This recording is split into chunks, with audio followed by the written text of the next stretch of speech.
Detective Mara Kincaid hated skyscrapers even before the first elevator at Hargrave Towers coughed up its panicked occupants. The precinct put it down to claustrophobia. But Mara knew the truth. She didn't fear enclosed spaces. She feared what got into people when doors sealed shut and pulleys whispered overhead. How a small box hanging by cables could become a pressure cooker for secrets. The first incident reached her desk on a blustery Tuesday. 3 financial analysts exited Elevator C in hysterics, claiming they had disembarked on floor 39A, a designation no blueprint showed. They described a hallway shimmering like heat off asphalt, walls flickering with color, an odor of melting plastic. In that hallway, each insisted, voice cracking, they saw themselves strangling a maintenance worker who was begging for his life. Moments later, the elevator doors reopened onto the familiar lobby. There was no floor 39A, no melted plastic, no corpse. Yet all 3 passengers tore up their resumes the next day and quit the firm.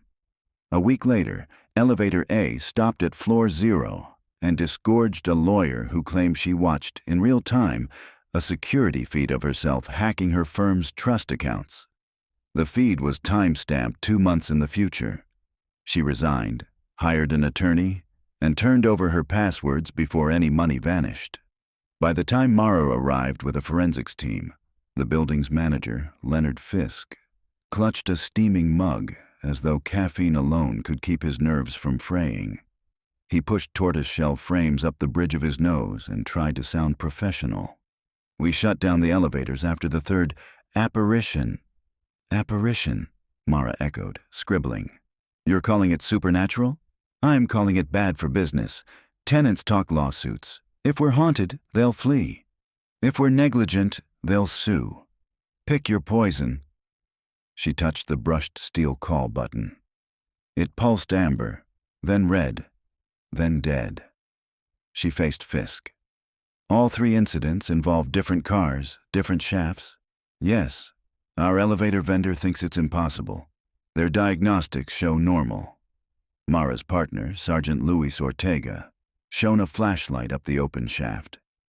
"Cables look fine, counterweights intact, no sign of tampering."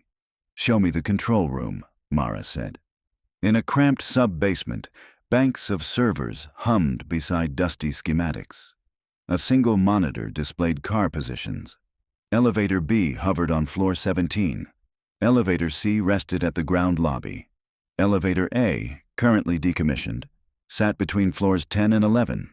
Doors fused open by a welded steel bar, Fisk's precaution. Mara studied the wiring diagrams. "Each car has a camera, right? For security.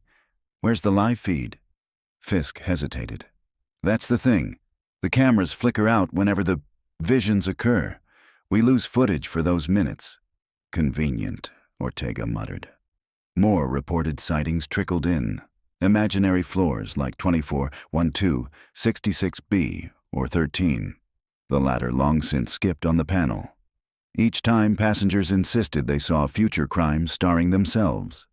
None had yet transpired, but the images were too specific, too personal, to dismiss as hallucination. Captain Zhao assigned Mara full command. "Figure out whether we're dealing with viral marketing, mass psychosis, or something nastier.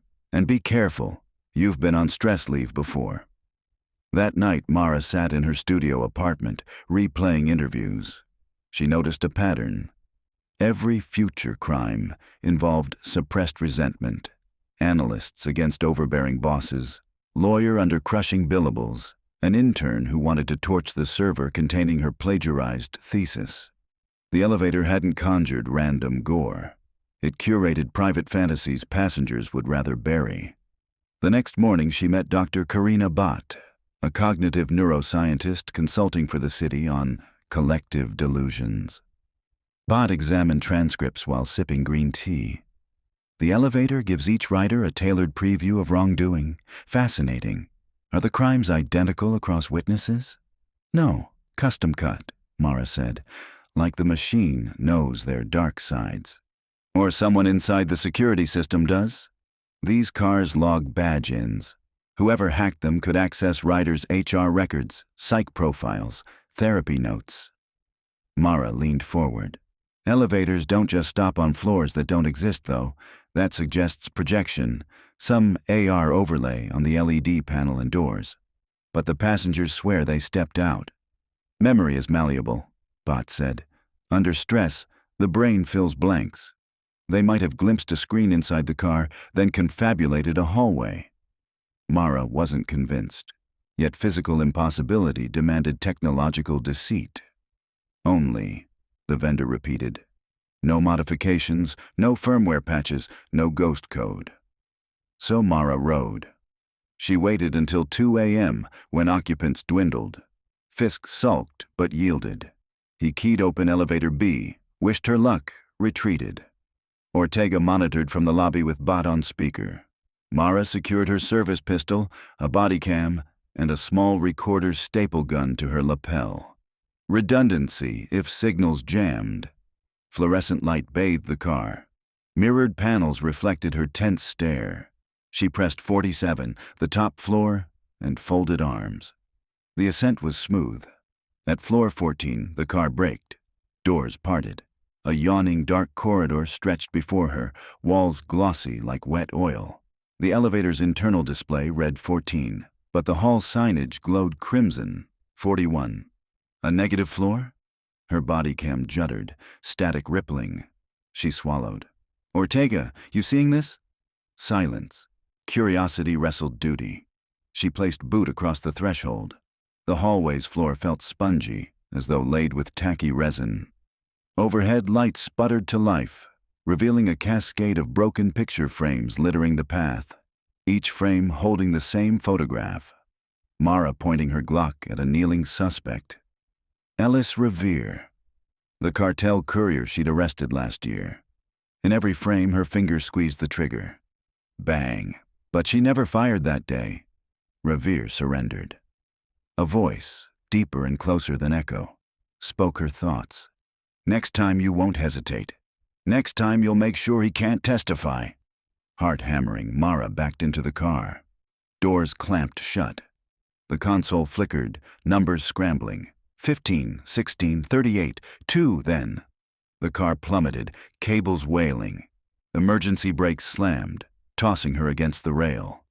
When the doors reopened, she was somehow on the ground lobby, Ortega prying them with a fire hook. Radio cut out, he shouted. You vanished off the tracker. You okay? She slid to the floor, breathing hard. The mirrored panel behind her was spider-webbed with cracks she didn't remember happening. 1 minute, 32 seconds of footage lost, Bot reported later. Jump cut right when the doors open for you. Mara showered off cold sweat, but couldn't wash away the image of those picture frames. The elevator had dangled her temptation. Kill a man she might one day face again in court. It knew her buried rage at seeing criminals slip through legal cracks. She gathered the team. Who benefits by scaring people with their own potential crimes? Is someone forcing them to self-sabotage? We might be dealing with coercion, reveal dirt, then blackmail. Bot drummed fingers on her tablet. Threat is implied rather than explicit. Victims quit jobs, confess preemptively, or change behavior, like you nearly did. Whoever's behind this nudges decisions without direct contact. Elegant. Fisk cut in. I don't care how elegant. My tenants are fleeing. Solve it. Mara requested elevator blueprints printed large. She laid them across a conference table. Elevators A through D sat in parallel shafts with a shared machine room at the top. Independent controllers, but they interfaced with the building's central server through fiber trunks, snaking past vacant mechanical spaces. Rooms the landlord hadn't leased out yet. Empty space, Mara murmured, pointing. Between floors 27 and 28, there's a buffer zone for dampers. Nobody goes there. Could house hardware spoofing the cars. At 4 a.m., armed with a warrant, she led a tactical squad to that level. The normal stairwell skipped directly from 27 to 28. Concrete landings fused by solid wall. But blueprints showed a crawl space one could access behind a bolted maintenance panel. They cut the bolts. Stale air hissed. Inside, cables, conduits, and a nest of electronics thrummed. Someone fashioned a clandestine server farm the size of a studio apartment. Rows of GPUs blinked. Surveillance monitors displayed oblique, fisheye views of elevator interiors, camera angles impossible from the official ceiling cams. A homemade 3D mapping rig simulated shafts in real time, superimposing false doors and hallways over live feeds. Augmented reality, but pumped directly into the cabin LED walls, which were apparently smarter than the vendor admitted. Flexible OLED panels disguised as stainless steel mirrors could project photorealistic scenes. Holy! Ortega breathed. This is like a theme park ride for nightmares. Mara spotted a logo on the server tower. Genius Systems. She typed commands. File directories labeled test subject, propensity, deterrence. Each passenger had a folder containing HR records, psychological profiles, browsing history, digital diaries. Her own folder sat open, refreshed minutes ago.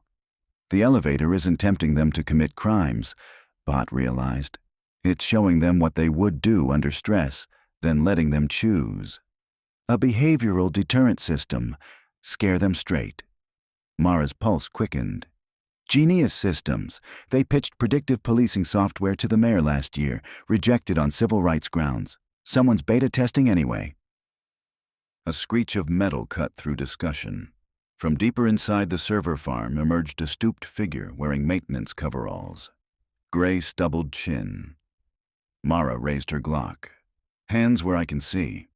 The man obeyed, palms trembling. Detective Kincaid, I've been expecting you. He wore a badge. Hargrave Towers Elevator Tech. Name: Noah Vickers. Explain, Mara said. Vickers sighed. Genius hired me after the city snubbed them. They needed buildings with modern smart elevators. Hargrave's vendor installed panels that double as display glass. Even produce sent via microatomizers for immersive advertising. Nobody activated the features. Too pricey. We co-opted them. And traumatized people, Ortega snapped. Deterrence, Sergeant.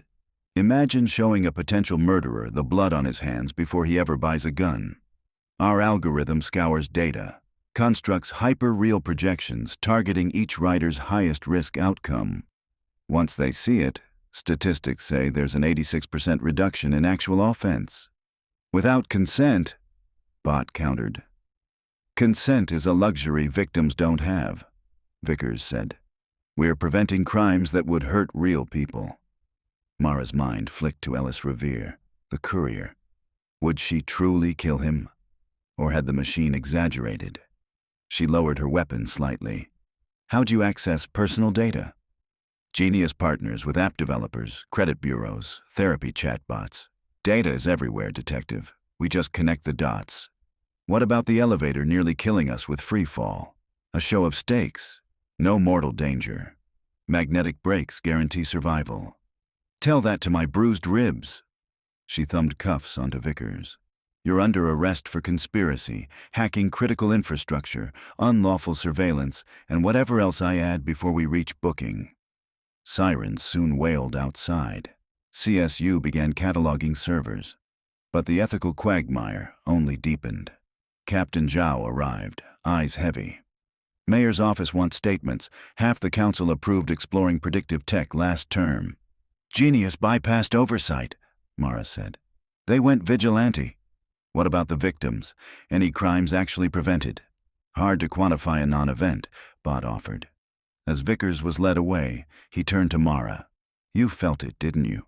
A glimpse of the darker path. Tell me you aren't better for it. She said nothing. Within 48 hours, news broke. Headlines screamed, Elevator spy tech scares riders straight. Civil rights groups demanded accountability. Law and order pundits hailed the program. The city attorney's office stalled charges while committees debated whether Genius's results justified its methods. Servers seized at Hargrave sat in evidence lockers, but chain of command fights sprouted like mold. Meanwhile, Hargrave's elevators reopened with firmware scrubbed. Ridership began creeping back. then fell again after a fresh rumor. Passengers reported the phantom floors had not vanished. Mara, against protocol, returned alone one rainy evening. She needed closure, or proof residual code still lurked. Elevator D, never implicated before, looked innocuous. She pressed 12 for the cafes. Instead, the display blinked 12, 12, 12, then 120. The car stopped. Doors slid apart onto a hallway lined with steel filing cabinets stretching to horizon. Thunderous silence. Her body cam was off. She discarded gadgets, wanting to ensure everything truly belonged to her senses. She stepped out. Cold fluorescent tubes buzzed overhead. Each cabinet drawer bore a label, unsolved. She pulled one. Inside sat case files, hers, pages still crisp. Victim photos stared back. Marisol Jarvez, strangled in an alley. Rafi Das, shot behind a pawn shop. Cases haunted her dreams. She shut the drawer. A voice, this one unmistakably her own, reverberated. "You close elevators, Mara, but you leave human monsters free." She spun. "Nobody there!" A folder rested atop a cabinet. Ellis Revere. Inside, a grainy surveillance still dated 3 weeks ahead showed Revere stepping from a courthouse into broad daylight. A red crosshair bloomed on his chest. Then a muzzle flash. Sniper? Assassination? She heard faint echoes of gunfire and screaming. She swallowed hard. The elevator's predictive system was offline. Yet the building still served her a grim forecast. Self-generated guilt? Perhaps this walkway was just the vestigial ghost of Genius's code, triggered by the sensors still embedded behind panels. Or maybe the human mind, once primed, conjured its sequel. A shadow flickered at corridor's end. She drew her pistol, advanced. The shadow coalesced into a mirror on wheels. Her reflection lifted a rifle, not a handgun. Police sniper gear. She recognized details. Models the department used, the tower vantage across from the courthouse. Her mirror self whispered, "One clean shot ends cartel reprisals." She squeezed her eyes shut. No. When she opened them, the mirror was gone. Cabinets dissolved into mist. She stood inside the elevator again, doors closing on a black void. Back in the lobby, everything looked normal. No time had elapsed on her watch. She drove straight to Captain Zhao's office. Rain mottled her coat. "I need surveillance on Ellis Revere," she said without greeting. "Protective custody. Someone's planning to murder him during transport next month." Zhao frowned. "You getting tips from haunted elevators now?" "Call it intuition," she snapped. "We either guard him or lose him. Your choice." Zhao studied her, then nodded. "Fine, I'll redeploy tactical." Mara exhaled. Maybe prophecy fueled by fear could still save lives, if handled responsibly. 3 weeks later, a rooftop sniper was indeed intercepted during Revere's transfer, caught calibrating a scope. Ballistics matched cartel executions in 3 states. No blood spilled. Press credited diligent detective work. Mara let them believe so. She visited Hargrave once more on the quiet night shift. Elevators hissed like tame serpents. She pressed call. The doors parted on a perfectly mundane interior. She rode to floor 20, walked out, ordered coffee, and watched steam curl. She considered the boundary between deterrence and manipulation. A machine had forced her to confront violence within, yet that confrontation enabled her to avert real violence outside. Could intentions sanctify invasive means? She wasn't sure. In the end, Mara filed her report. Hargrave elevators manipulated passengers via unauthorized predictive deterrence tech. Program terminated, suspect charged, vulnerabilities patched. Footnote: long-term psychological effects on riders unknown. True enough. She still heard elevator chimes in her dreams, each ding a forked path. But she also carried a renewed vow to wrestle her conscience in daylight, rather than wait for nocturnal machines to illuminate it. Late one Friday, Ortega asked if she'd prefer the stairs for a courthouse visit. Mara shook her head and stepped into the lift. Doors closed. Up they traveled, humming. Just an elevator once more, until proven otherwise.